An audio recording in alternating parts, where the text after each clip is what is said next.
नमस्कार दोस्तों, कैसे हैं आप सब लोग? स्वागत है आपका क्रैक जीके एग्ज़ाम पर। यदि आप तैयारी कर रहे हैं यूपी पुलिस की, चाहे आप एसआई पद की तैयारी कर रहे हैं, चाहे आप कांस्टेबल पद की तैयारी कर रहे हैं, तो ये वीडियो आपके लिए बहुत ही महत्वपूर्ण हो सकता है। क्योंकि आज की वीडियो में हम लोग डिस्कस करेंगे 1991 से लेके 2021 तक के उन सभी प्रश्नों को जो पर्यावरण टॉपिक से जुड़े हुए हैं। जो भी पीवाईक्यूज़ हुए हैं, उन सभी को हम लोग देखिए डिटेल में इसको देखेंगे। बहुत ही छोटा वीडियो होने वाला है, 28 क्वेश्चन को हम लोग रिपीट करेंगे कि क्या-क्या और किस-किस तरीके से क्वेश्चन पूछे जाते हैं। तो ये एक पीवाईक्यूज़ की सीरीज़ में बना रहा हूँ, जिसमें घटना चक्र में पूछे गए उन सभी प्रश्नों को हम लोग डिस्कस करते हैं। ठीक है? ये खासकर मैं यूपी पुलिस के लिए बना रहा हूँ, तो आप किसी भी पद की तैयारी कर रहे हैं, आप अपनी तैयारी को शानदार तरीके से कर सकते हैं इस वीडियो के माध्यम से। इससे पहले के वीडियोज़ में भी मैंने बहुत सारे टॉपिक्स कवर किए हैं, आप लोग चैनल से जुड़ के देख सकते हैं, जिसमें मैंने फुल्ली आपको हिंदी तैयारी करवा दिया है, पॉलिटी पूरी तैयारी करवा दी है। मूल विधि के सारे उन क्वेश्चनों को दिखा दिया है, जो लोग अधिकतर छोड़ देते हैं, ठीक है? तो आप लोग देखिए, क्योंकि 2021 वाला पेपर जब मैंने दिया था, जिसमें मेरे 300 प्लस स्कोर थे, मैंने उसको किस तरीके से, किस स्ट्रैटेजी से तैयारी की थी, वही मैं आप लोगों के साथ शेयर कर रहा हूँ, ठीक है? तो आप लोग तैयारी करिए और अपनी तैयारी को शानदार तरीके से, मजबूत तरीके से ऐसा करिए कि कोई सा भी कोना छूटे नहीं। तो आइए देखते हैं। रियो डी दी जेनेरियो ब्राज़ील में पृथ्वी सम्मेलन किस वर्ष आयोजित किया गया था? तो ये 1992 का था, ठीक है? 1992 में ये सम्मेलन हुआ था और इसके जस्ट बाद फिर से पृथ्वी सम्मेलन 2 हुआ था, जिसको जो 1997 में हुआ था, ठीक है? और ये 1992 वाले में एजेंडा 21 को घोषित किया गया था। तो रियो डी जेनेरियो ब्राज़ील 1992 पृथ्वी सम्मेलन, ठीक है? जून 1972 में मानव पर्यावरण पर संयुक्त राष्ट्र सम्मेलन स्टॉकहोम में आयोजित किया गया था, ठीक है? और ये जो डेट है, ये है 5 जून, इसीलिए 5 जून को हम लोग क्या मनाते हैं? पर्यावरण दिवस के रूप में मनाते हैं, ठीक है? जून 1972 में। इंदिरा गांधी पर्यावरण पुरस्कार जो है, ये किस उपलक्ष्य में दिया जाता है और किसके द्वारा? तो पर्यावरण वन मंत्रालय द्वारा भारत सरकार द्वारा स्थापित है। यह उन व्यक्तियों और संगठनों को प्रदान किया जाता है, जिन्होंने पर्यावरण संरक्षण और सुधार के क्षेत्र में महत्वपूर्ण और उत्कृष्ट योगदान दिया है, ठीक है? तो ये ध्यान दीजिएगा। 2017 में देखिए ये पूछा गया है प्रश्न, तो हो सकता है मे बी ये रिपीट हो जाए। रामसर सम्मेलन किससे वो है जुड़ा हुआ है? तो ये आर्द्रभूमि वेटलैंड जो होता है, इस ये उसी से जुड़ा हुआ है। ईरान के शहर रामसर में ये सम्मेलन हुआ था और ये 2 फरवरी को हुआ था, इसलिए 2 फरवरी को विश्व आर्द्रभूमि दिवस के रूप में मनाया जाता है, ठीक है? आर्द्रभूमि से जुड़ा हुआ है रामसर सम्मेलन। रामसर समझौता किससे जुड़ा हुआ है? तो देखिए, 16 नवंबर को पूछा गया, फिर 25 नवंबर को वापस पूछा गया है। तो समझ सकते हैं कितना इंपॉर्टेंट है ये क्वेश्चन, ठीक है?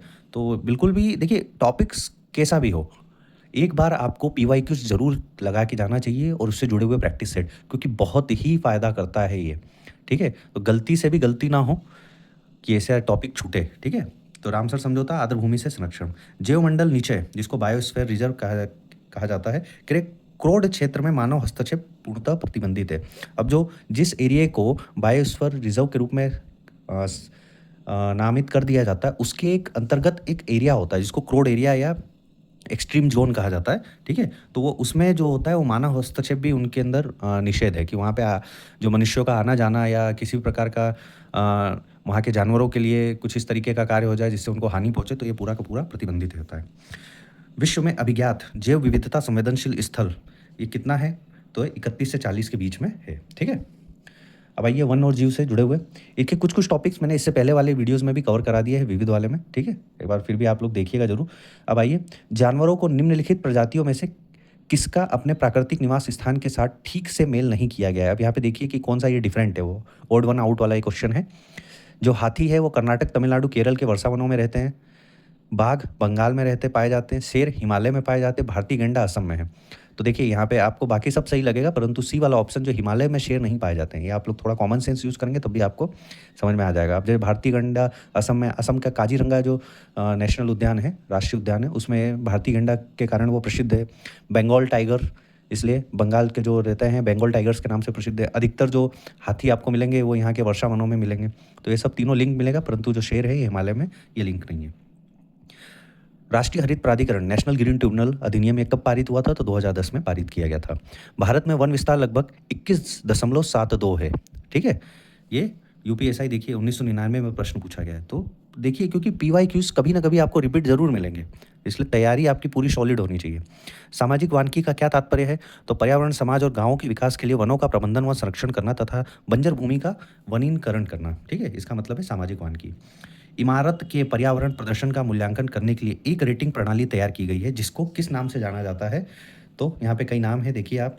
तो इसमें से जो लीड है, ये शॉर्ट फॉर्म में जो लीड है, इसको इमारत के पर्यावरण प्रदर्शन मूल्यांकन के लिए जो रेटिंग दी जाती है, इस नाम से जाना जाता है। इसका फुल फॉर्म होता है leadership in energy and environmental design.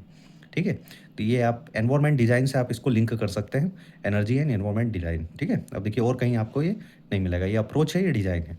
तो ये इसमें आप में देख सकते हैं, इमारत के पर्यावरण प्रदर्शन का मूल्यांकन करने के लिए एक रेटिंग प्रणाली तैयार की गई है, जिसको leadership in energy and environment design के नाम से जाना जाता है। ऊर्जा और पर्यावरण डिज़ाइन हेतु लीड जो है वो लोकप्रिय ग्रीन बिल्डिंग प्रमाणकों में एक है। इसलिए जो बड़े बड़े बिल्डर्स होते हैं वो लीड का सर्टिफिकेट लेके चलते हैं, क्योंकि उसके बाद फिर उनके ऊपर गवर्नमेंट की तरफ से कोई जांच या उनके ऊपर किसी प्रकार की मानहानि नहीं हो पाती है। ओजोन परत से जुड़े हुए प्रश्न को देखते हैं कि निम्नलिखित में से किस प्रोटोकॉल का उद्देश्य चरणबद्ध तरीके से हाइड्रोक्लोरोफ्लोरोकार्बन का उपयोग समाप्त करना था। ठीक है, अब देखिए कभी कभी ये क्वेश्चन डायरेक्ट आता है और कभी कभी क्लोरोफ्लोरोकार्बन का शॉर्ट फॉर्म भी पूछ लेते हैं। ठीक है, तो इस तरीके से आपको ये पता होना चाहिए। अब ये जो प्रोटोकॉल था, ये मॉन्ट्रियल प्रोटोकॉल था। मॉन्ट्रियल प्रोटोकॉल में ही जो मेन था कि आपको ओजोन लेयर डिप्लेशन के टॉपिक को उन्होंने बहुत सिरगर्मी से विश्व पटल पे लाए थे। इसी में इन्होंने उपयोग को समाप्त करने की बात की गई थी। तो ये मॉन्ट्रियल प्रोटोकॉल पृथ्वी को ओजोन परत को नष्ट करने वाले रसायनों को चरणबद्ध रूप से समाप्त करने के लिए एक वैश्विक समझौता था।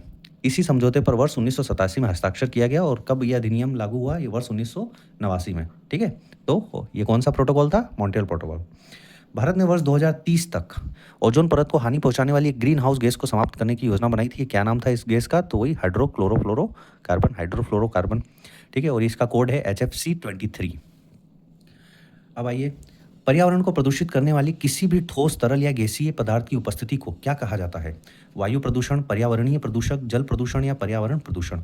तो ये उपस्थिति को, गैस पदार्थ की बात कर रहा है तो प्रदूषण नहीं, ये प्रदूषक होगा। यदि थोड़ा सा भी आप कॉमन सेंस लगाएंगे तो आपको मिल जाएगा। तो ये आंसर है पर्यावरणीय प्रदूषण। जो भी ठोस, तरल या गैसीय पदार्थ होंगे वो, यदि वो पर्यावरण को प्रदूषित कर रहे हैं तो वो प्रदूषक कहलाएंगे। ठीक है, जैसे गैस से धूलें, धुआं, अम्ल, यूरेनियम, शोर, ये सब क्या करेंगे? पर्यावरण को प्रदूषण करते हैं। भोपाल गैस त्रासदी कब हुई थी? तो 1984 में हुई थी। ठीक है, और ये दिसंबर में हुई थी। ठीक है, 2 और 3 की रात था, दिसंबर 1984 में हुआ था। रक्षा वाहनों को अब जो BS6 अनुपालन से छूट प्राप्त है, जैसे जो डिफेंस में आपके व्हीकल्स यूज़ कर रहे हैं, नॉर्मली उनको BS6 की मानकों से छूट मिलता है। प्राकृतिक प्रक्रियाओं के तहत घरेलू कचरे के अपघटन को क्या कहा जाता है? तो जैव निम्नीकरण प्रदूषण कहा जाता है। ठीक है, जो नेचुरल प्रोसेस के थ्रू आप आपके कचरों को सिंथेसिस करते हैं तो उसे जैव निम्नीकरण प्रदूषण कहा जाता है। इसके थ्रू क्या हो रहा है? प्रदूषण तो हो रहा है, परंतु वो क्या कर रहा है? कम मात्रा में प्रदूषण कर रहा है। यदि कोई व्यक्ति प्रदूषण करता है या पर्यावरण को नुकसान पहुंचाता है तो ऐसे व्यक्ति इसे साफ करने और इसके लिए भुगतान करने के लिए जिम्मेदार हैं। इस दृष्टिकोण को क्या कहा जाता है? प्रदूषक भुगतान करता है, इसे पॉल्यूटर पेज सिद्धांत कहते हैं। ठीक है, अब जैसे आप प्रदूषण कर रहे हैं तो ये आपकी जिम्मेदारी है कि आप उसको साफ करें, चाहे आप गंदगी कहीं भी कर रहे हैं। और यदि आप नहीं करते हैं तो फिर आपको भुगतान करना पड़ेगा उसका, उसके ऊपर पेनल्टी लगाई जाएगी। इसको क्या कहते हैं? तो पॉल्यूटर पेज सिद्धांत किया जाता है, पॉल्यूटर पेज पॉलिसी, इसे PPP के नाम से भी जाना जाता है। ठीक है, शहरों में भूमिगत मिट्टी के प्रदूषण का सबसे बड़ा कारण क्या है? तो स्वच्छता अपशिष्ट। तो ये तो सही बात है कि कचरे को इकट्ठा किया जाता है, फिर उसको किसी के प्लॉट पे या किसी की ज़मीन पे फेंका जाता है, तो क्या हो रहा है? भूमिगत मिट्टी का प्रदूषण हो ही रहा है ना। ये आप लोगों को शहरों में देखने को बहुत तेज़ी से मिल रहा होगा। प्रदूषण नियंत्रण के लिए देश का शीर्ष संगठन क्या है? तो केंद्रीय प्रदूषण नियंत्रण बोर्ड। इसे ही जो हमारे पूरे देश में जितने भी प्रदूषण को नियंत्रण करने की पॉलिसी है वो इसी के माध्यम से आती है। जल संरक्षण, जल प्रदूषण की रोकथाम और नियंत्रण अधिनियम किस वर्ष लागू किया गया था? तो 1974 में लागू किया गया था। ठीक है, ये ध्यान दीजिएगा। जल प्रदूषण जैसे कंटिन्यू हुआ था, पहले पर्यावरण वो बनी थी 1972 में, फिर टाइगर रिजर्व बने थे, फिर जल बना था, धीरे धीरे कई इसको फेस में लाया गया था। तो जल अधिनियम कब बना था? 1974 में लागू किया गया था और इसको संशोधित करके 1988 में फिर संशोधन किया गया था। अब जल अधिनियम 1974 के तहत राज्य प्रदूषण नियंत्रण बोर्ड के आदेश या निर्णय के व्यथित व्यक्ति सीधे नेशनल ग्रिड ट्रिब्यूनल, राष्ट्रीय हरित अधिकरण से संपर्क कर सकता है। ये पावर दी गई है उसके तहत। ठीक है, भारत सरकार द्वारा शुरू की गई गंगा नदी को साफ करने की परियोजना, इसको क्या नाम दिया गया था? तो नमामि गंगे। नमामि गंगे अभी भी उत्तर प्रदेश का एक बहुत बड़ा प्रोजेक्ट है और हर साल इसके लिए करोड़ों में फंड गवर्नमेंट देती है नमामि गंगे परियोजना के तहत। ठीक है, तो ये आपको ध्यान देना चाहिए कि ये नमामि गंगे भारत सरकार की शुरू गई पहल थी। नई परियोजना के EIA प्रसंस्करण के लिए निम्नलिखित में से कौन सा अनिवार्य है? तो ये आपको देखो, स्क्रीनिंग है, स्कोपिंग है, सार्वजनिक परामर्श है। तो इसमें कौन कौन सा अनिवार्य है? तो इसमें आपको कहीं भी कोई भी ये प्रोसेस करेंगे तो आपको स्क्रीनिंग भी करना है, उसका स्कोप क्या है वो भी देखना है और उससे सोशल आपको अंडरस्टैंडिंग भी लेनी है, लोगों से परामर्श भी लेना है। तो सार्वजनिक परामर्श ये तीनों मेरे ख्याल से सही है और ये तीनों ही सही है। प्रसंस्करण के तहत प्रमुख चरण स्क्रीनिंग, स्कोपिंग और सार्वजनिक परामर्श और आखिरी में उसका मूल्यांकन भी शामिल है। अब 1 हेक्टेयर में कितनी भूमि होती है? तो 1 हेक्टेयर में 2.47 एकड़ होता है, ठीक है? ये एक फैक्चुअल क्वेश्चन है बट फिर भी आप इसको ध्यान में रखिएगा।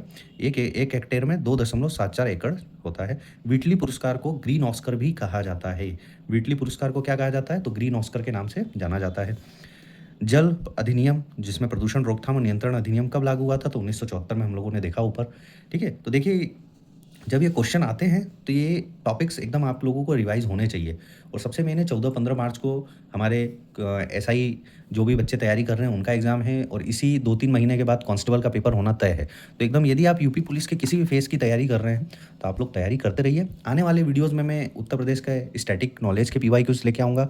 फिर आप लोगों से जुड़े हुए जो कंप्यूटर के प्रश्न आते हैं वो भी मैं बनाने की कोशिश कर रहा हूँ और विज्ञान में धीरे-धीरे कवर करूँगा, जीव विज्ञान, रसायन विज्ञान, भौतिकी, ठीक है? जिससे आप लोगों का कोई भी टॉपिक छूटे नहीं। तो बने रहिए क्रैक जीके एग्ज़ाम के साथ। तब तक के लिए नमस्कार, जय हिंद और हाँ, पीडीएफ आप टेलीग्राम से लेते रहिए फ्री ऑफ कॉस्ट। जय हिंद।